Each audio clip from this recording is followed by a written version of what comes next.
game. Everyone will rush up.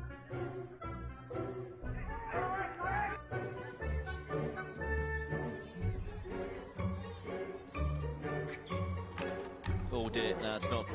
He collapsed. He collapsed.